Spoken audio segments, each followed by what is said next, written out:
Shalom, Bapak Ibu yang terkasih dalam Tuhan, salam sejahtera, salam jumpa lagi, puji Tuhan. Kembali kita bersyukur kepada Tuhan Yesus yang hari ini kita boleh mendengar firman Tuhan, oleh karena kekuatan firman Tuhan itulah yang selalu menyertai kita. Haleluya. Sebelum saya berkhotbah lebih jauh, lebih mendalam Bapak Ibu, kita berdoa terlebih dahulu. Terpujilah namamu Bapa yang kekal yang kami sembah di dalam nama Tuhan Yesus. Kami mengucap syukur jikalau hari ini kembali diizinkan, dibolehkan untuk mendengar firman-Mu yang adalah kekuatan kami, yang adalah pelita bagi kaki kami dan terang bagi jalan kami. Sertai selalu kami Tuhan, kami siap untuk mendengar firman-Mu, melakukannya dan dengan setia untuk sesuai hidup dalam rancangan Tuhan. Terima kasih Bapa, dalam nama Tuhan Yesus kami sudah berdoa dan mengucap syukur. Haleluya, amin. Shalom, apa kabar Bapak Ibu? Terpujilah nama Tuhan. Haleluya, saudaraku yang terkasih dalam Tuhan. Hari ini tema kita adalah kehidupan yang ideal menurut firman Tuhan. Kehidupan yang ideal menurut firman Tuhan. Apa itu saudaraku kehidupan yang ideal menurut firman Tuhan? Mungkin Bapak Ibu pernah merasakan saat mendengar firman Tuhan diberitakan di mimbar oleh seorang hamba Tuhan, atau oleh para hamba Tuhan, Bapak Ibu, hatimu memprotes dengan menyatakan, Pak Pendeta, kamu bicara enak saja, kamu bicara itu tidak mengalami penderitaan saya, kamu bicara itu sepertinya sepertinya kita mungkin menganggap itu satu nilai omong kosong. Saudaraku, hati-hati dengan penilaianmu terhadap khotbah pendeta. Saudaraku, hidup yang ideal menurut firman Tuhan justru itu adalah hidup yang dikhotbahkan menurut para hamba Tuhan. Saya ulang, hidup yang ideal itu adalah hidup yang menurut hamba Tuhan beritakan di mimbar. Itu yang ideal. Iya kan? Apakah kita mau protes? Apakah kita mau kecewa dengan hal ini? Sudah barang tentu tidak boleh Bapak Ibu. Kalau Bapak Ibu memprotes pendeta berkhotbah, padahal itu adalah hidup yang ideal menurut firman Tuhan. Bapak Ibu di sini ingin menyimpang. Tatkala engkau ingin menyimpang, engkau ingin menjauh dari firman Tuhan dan pada hari engkau akan murtad. Hati-hati dengan sikapmu yang sering memprotes pendeta berkhotbah, karena di dalam dirimu belum dapat apa yang dikhotbahkan pendeta, belum menerima apa yang dikhotbahkan pendeta. Itu perlu hati-hati. Anda harus ada ketundukan, ya kan? Harus ada nilai ketulusan, harus percaya bahwa nilai-nilai ideal hidup adalah menurut firman Tuhan yang dikhotbahkan. Ada amin Bapak Ibu. Nah, bagaimana kalau kita tidak mau? Berarti yang pertama kita menyimpang. Nah, kalau kita menyimpang Bapak Ibu, saya baca ayatnya yang pertama. Kalau kita menyimpang adalah di 1 Timotius 6 ayat 5 sampai 10. 1 Timotius 6 ayat 5 sampai 10. Jika seorang mengajarkan ajaran lain dan tidak menurut perkataan sehat, yakni perkataan Tuhan kita Yesus Kristus, dan tidak menurut ajaran yang sesuai dengan ibadah kita, adalah seorang yang berlagak tahu padahal tidak tahu apa-apa. Dan bersilat kata yang menyebabkan dengki, cedera, fitnah, curiga, percekcokan antara orang-orang yang tidak lagi berpikir sehat dan yang kehilangan kebenaran, yang mengira ibadah itu adalah suatu sumber keuntungan. Memang ibadah itu kalau disertai rasa cukup memberi keuntungan besar. Sebab kita tidak membawa sesuatu apa ke dalam dunia dan kita pun tidak dapat membawa apa-apa keluar. Asal ada makanan dan pakaian cukuplah. Tetapi mereka yang ingin kaya terjatuh ke dalam pencobaan, ke dalam jerat dan ke dalam berbagai-bagai nafsu yang hampa dan yang mencelakakan, yang menenggelamkan manusia ke dalam keruntuhan dan kebinasaan. Karena akar segala kejahatan adalah cinta uang, sebab oleh memburu uanglah beberapa orang telah menyimpang dari iman dan menyiksa dirinya dengan berbagai-bagai duka. Bapak Ibu, jikalau kita coba menyimpang dari apa yang firman Tuhan katakan, yang diberitakan oleh hamba Tuhan, kita ini sudah dalam kondisi bahaya, Bapak Ibu. Ya kan, kita ini kecenderungan akan cinta uang, akan cinta duniawi, akan cinta kedagingan kita, ketimbang kita cinta Tuhan, ketimbang kita mau diajar oleh Tuhan. Ini penting untuk kita simak baik-baik. Justru hidup ideal itu adalah hidup yang dikatakan firman Tuhan, yang diberitakan para hamba Tuhan. Itu yang harus kita ikuti. Ya, sudah barang tentu pemberitaan yang benar ya Bapak Ibu, bukan pemberitaan yang tidak benar. Jadi kita di sini harus memahami, jangan sampai kita mempunyai role model yang lain, ya kan? Atau mungkin apa kata dunia, apa kata kedagingan kita, apa kata akal budi kita, apa kata kepikiran kita, kepintaran kita. Tidak Bapak Ibu, kita harus mengikuti apa kata firman Tuhan. Saya pernah ada di dalam hati saya Bapak Ibu, waktu tatkala saya sakit, mendengar firman Tuhan, saudaraku, yang disampaikan hamba Tuhan melalui televisi kalau tidak salah ya. Kemudian ada rasa bagaimana? Ada rasa protes waktu tatkala saya masih sakit. Dalam hati saya, ini juga bisa dialami banyak jemaat. Dalam hati saya, enak aja kamu Pak Pendeta ngomong, jangan takut, kalau engkau sakit Tuhan Yesus menyembuhkan. Sepertinya kita protes, karena kita masih sakit. Nah, kalau kita mau protes itu menyimpang Bapak Ibu. Lebih baik kita aminkan apa yang pendeta itu khotbahkan.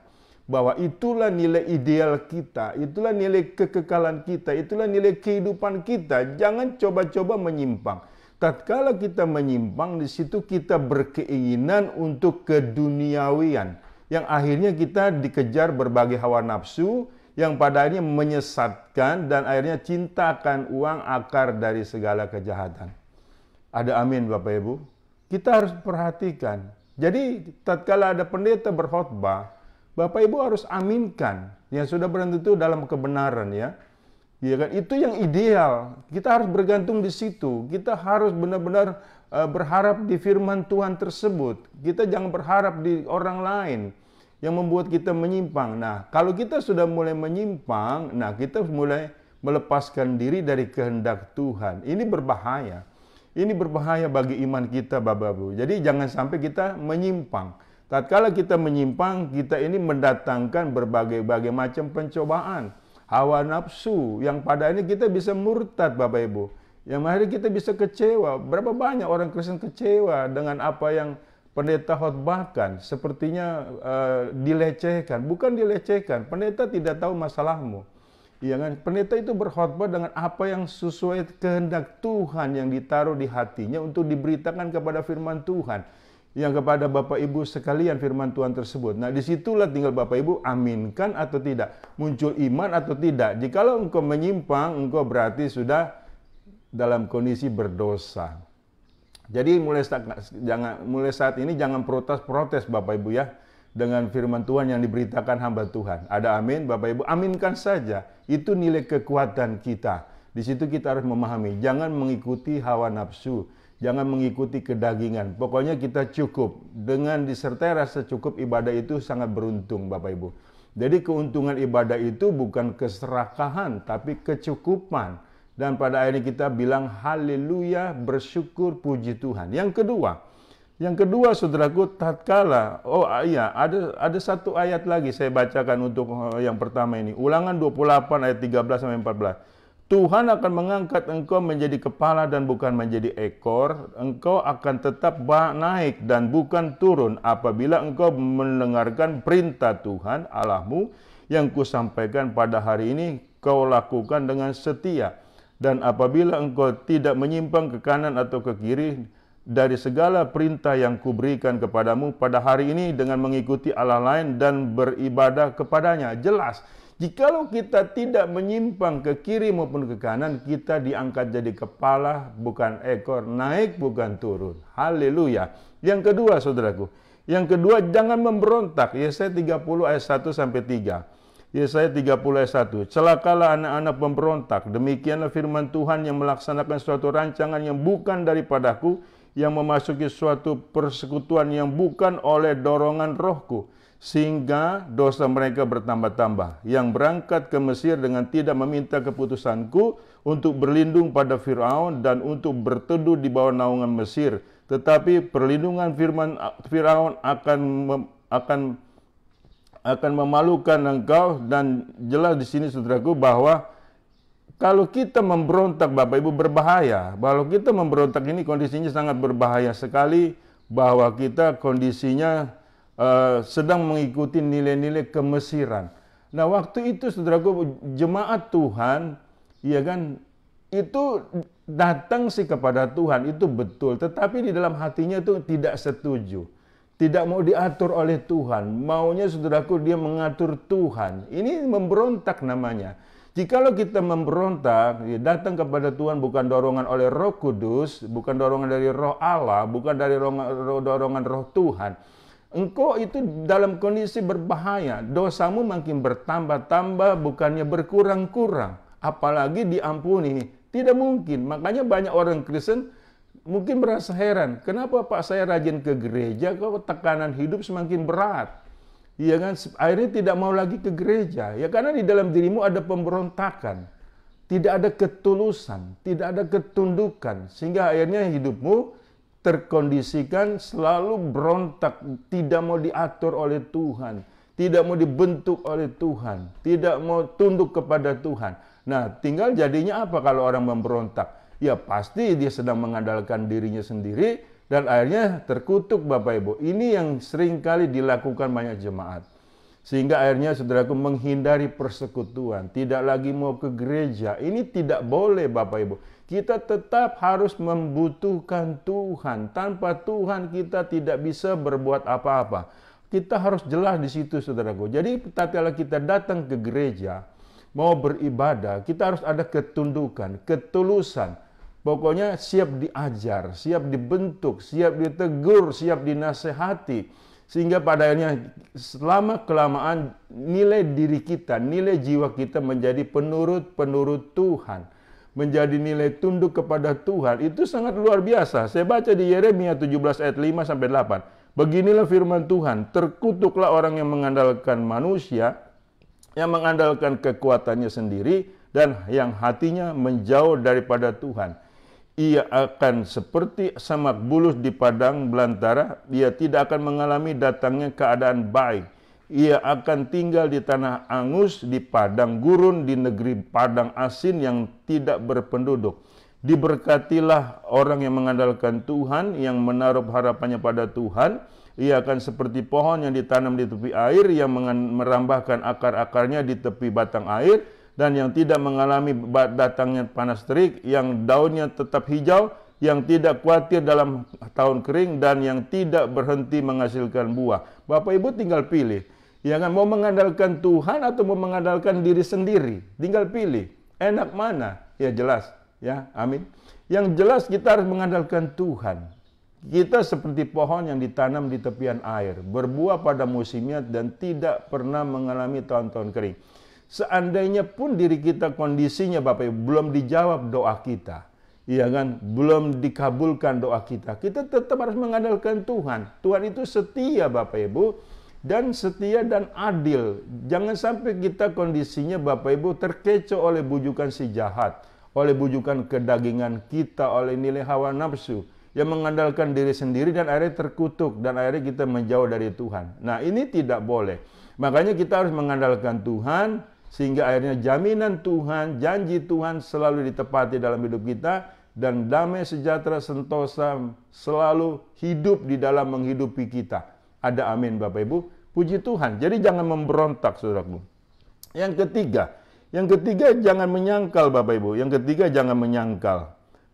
Lukas 12 ayat 1 sampai 9. Sementara itu beribu-ribu orang yang banyak telah berkerumun sehingga mereka berdesak-desakan. Lalu Yesus mulai mengajar pertama-tama kepada murid-muridnya. Katanya, waspadalah terhadap ragi, yaitu kemunafikan orang Farisi. Tidak ada sesuatu pun yang tertutup yang tidak akan dibuka, dan tidak ada sesuatu pun yang tersembunyi yang tidak akan diketahui. Karena itu, apa yang kamu katakan dalam gelap akan kedengaran dalam terang, dan apa yang kamu bisikan di telinga di dalam kamar akan diberitakan dari atas atap rumah. Aku berkata kepadamu, hai sahabat-sahabatku, janganlah kamu takut terhadap mereka yang dapat membunuh tubuh, dan kemudian tidak dapat berbuat apa-apa lagi. Aku akan menunjukkan kepada kamu siapakah yang harus kamu takuti. Takutilah dia yang setelah membunuh mempunyai kuasa untuk melemparkan orang ke dalam neraka. Sesungguhnya aku berkata kepadamu, takutilah dia. Bukankah burung pipit dijual 5 ekor 2 duit? Sungguh pun demikian, tidak seekor pun daripadanya yang dilupakan Allah. Bahkan rambut kepalamu pun terhitung semuanya. Karena itu janganlah takut, karena kamu lebih berharga dari banyak burung pipit. Aku berkata kepadamu, setiap orang yang mengakui aku di depan manusia, Anak Manusia juga akan mengakui dia di depan malaikat-malaikat Allah. Tetapi barang siapa menyangkal aku di depan manusia, ia akan menyangkal di depan malaikat-malaikat Allah. Bapak Ibu lihat, tatkala kita menyangkal oleh karena terkondisikan, kita anggap Tuhan tidak bisa berbuat apa-apa, itu hati-hati Bapak Ibu. Berarti kita mencari perlindungan yang bukan dari Tuhan. Nah, kita harus takut kepada yang dapat membunuh tubuh, jiwa, sekaligus memasukkan ke neraka. Yaitu siapa? Yesus Kristus. Jadi saudaraku, rambut di kepala kita itu Tuhan jamin terpelihara. Tidak mungkin selembar pun putus tanpa seizin Tuhan. Itu jaminan Tuhan. Jadi kita tidak boleh menyangkali nilai-nilai ini, ya kan? Karena disebabkan kita belum dijawab doa kita. Walaupun kita belum dijawab doa kita dan sedang menunggu doa kita, pemeliharaan Tuhan selalu ada. Sedetik pun Tuhan tidak pernah meninggalkan kita.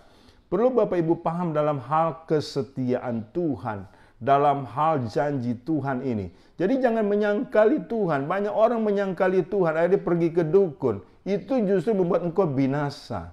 Iya kan? Tetap bertahan di dalam Tuhan Yesus Kristus.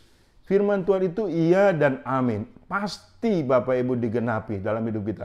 Yang penting kita setia di dalamnya dan tidak menyangkal Tuhan di hadapan manusia.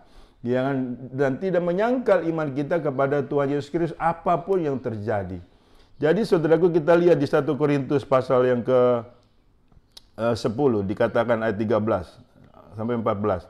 1 Korintus 10, pencobaan-pencobaan yang kamu alami ialah pencobaan-pencobaan biasa yang tidak melebihi kekuatan manusia, sebab Allah setia.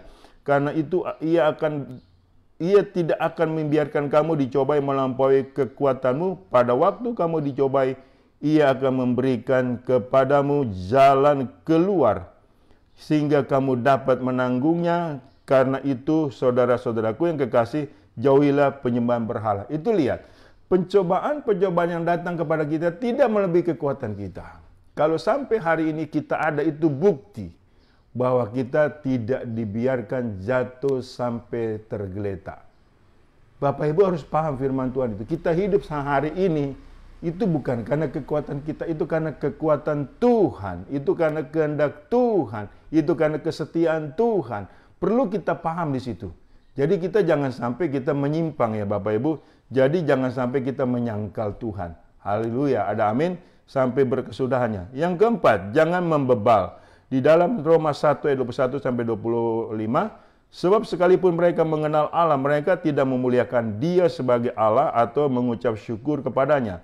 Sebaliknya pikiran mereka menjadi sia-sia dan hati mereka yang bodoh menjadi gelap. Mereka berbuat seolah-olah mereka penuh hikmat, tetapi mereka telah menjadi bodoh. Mereka menggantikan kemuliaan Allah yang tidak fana dengan gambaran yang mirip dengan manusia yang fana. Burung-burung, binatang-binatang yang berkaki 4 atau binatang-binatang yang menjalar. Karena itu Allah menyerahkan mereka kepada keinginan hati mereka akan kecemaran, sehingga mereka saling mencemarkan tubuh mereka, sebab mereka menggantikan kebenaran Allah dengan dusta dan memuja dan menyembah makhluk dengan melupakan penciptanya yang harus dipuji selama-lamanya. Amin, saudaraku.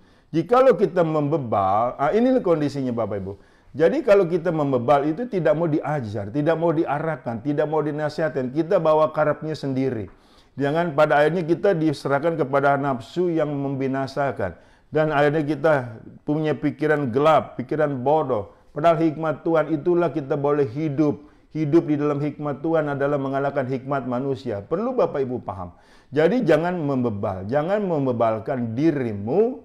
Ya, seakan-akan Tuhan tidak berbuat sesuatu.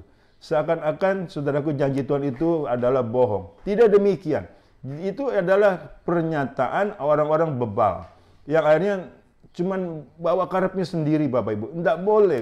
Kita nggak boleh tegar tengkuk seperti itu. Kalau kita tegar tengkuk seperti itu bisa berbahaya Bapak Ibu. Di Efesus 5 dikatakan demikian, saya tambahkan. Karena itu perhatikanlah dengan seksama. Bagaimana kamu hidup? Janganlah seperti orang bebal, tetapi seperti orang adil, seperti orang arif. Dan pergunakanlah waktu yang ada karena hari-hari ini adalah jahat. Sebab itu janganlah kamu berbodoh, tetapi usahakan supaya kamu mengerti kehendak Tuhan. Dan janganlah kamu mabuk oleh anggur, karena anggur menimbulkan hawa nafsu, tetapi hendaklah kamu penuh dengan roh, dan berkata-katalah seorang kepada yang lain dalam mazmur, kidung, puji-pujian dan nyanyian rohani. Bernyanyi dan bersoraklah bagi Tuhan dengan segenap hati. Ucapkanlah syukur senantiasa atas segala sesuatu dalam nama Tuhan, dalam nama Tuhan kita Yesus Kristus kepada Allah dan Bapa kita, dan rendahkanlah dirimu seorang kepada yang lain dan di dalam takut akan Tuhan. Saudaraku lihat, kita harus hidup saudaraku rendah hati. Kita harus hidup mau dituntun oleh firman Tuhan. Mau dibentuk oleh kehendak Tuhan, dan kita harus rendah hati. Sehingga akhirnya tidak membebalkan diri. Lembutkan hatimu tatkala mendapat teguran dari Tuhan. Kalau firman Tuhan mengatakan bertobat, bertobat. Kalau firman Tuhan mengatakan sabar, sabar. Kalau firman mengatakan bertekun, bertekunlah engkau di situ. Apa susahnya menjadi penurut-penurut firman Tuhan Bapak Ibu? Kecuali kita tadi membebalkan diri Bapak Ibu. Dan kita tidak mau tahu, yang penting saya ini dicukupkan. Ini berbahaya. Engkau sedang melawan Tuhan. Engkau sedang mencari bahaya dirimu sendiri, dan imanmu pasti akan murtad.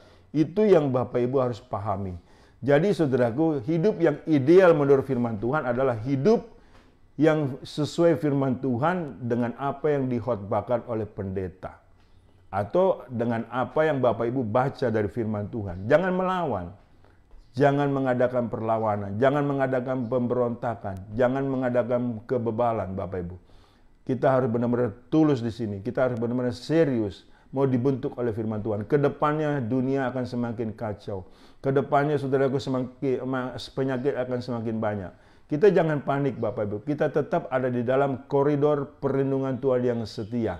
Hiduplah sesuai dengan firman Tuhan, itu yang ideal. Boleh saat ini jangan Bapak Ibu protes dengan apa yang pendeta khotbahkan.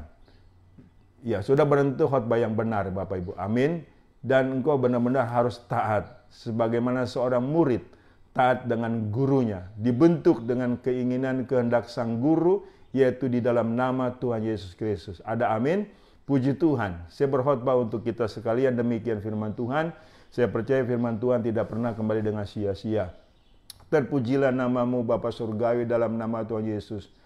Kami selalu ingin siap dibentuk oleh kehendak-Mu. Karena kehendak-Mu itulah hidup kami yang ideal. Karena itu di dalam hidup kekekalan, di dalam hidup kebenaran, sesuai dengan aturan dan kehendak Tuhan, dan sesuai untuk menyenangkan hati Tuhan. Inilah hidup kami ya Tuhan. Hidup kami hanya untuk menyenangkan hati-Mu. Dibentuk oleh kehendak-Mu. Dan hidup kami hanya untuk mempermuliakan Engkau. Berkati jemaat-Mu dimanapun mereka berada Tuhan. Berkati mereka agar mereka mengerti akan kehendak Tuhan. Sehingga mereka tidak mengadakan pemberontakan, penyimpangan, dan memprotes dengan firman Tuhan. Dan untuk itu mereka menjadi orang-orang yang taat apapun yang terjadi. Karena Engkau adalah Tuhan, Yesus adalah Tuhan, nama di atas segala nama, Tuhan yang berkuasa, halik langit dan bumi. Terima kasih Bapa, dalam nama Tuhan Yesus, aku sudah berdoa menjawab syukur, haleluya, amin. Bapak Ibu yang terkasih dalam Tuhan, terimalah berkat dari Allah Bapa, di dalam cinta kasih Tuhan kita Yesus Kristus, di dalam persekutuan dengan Roh Kudus-Nya yang selalu menyertai kita, mulai dari saat ini sampai Maranatha. Tuhan Yesus datang kedua kalinya menjemput kita, sehingga kita boleh hidup dalam kekekalan sampai kekekalan. Haleluya, dalam kemuliaan Tuhan. Amin.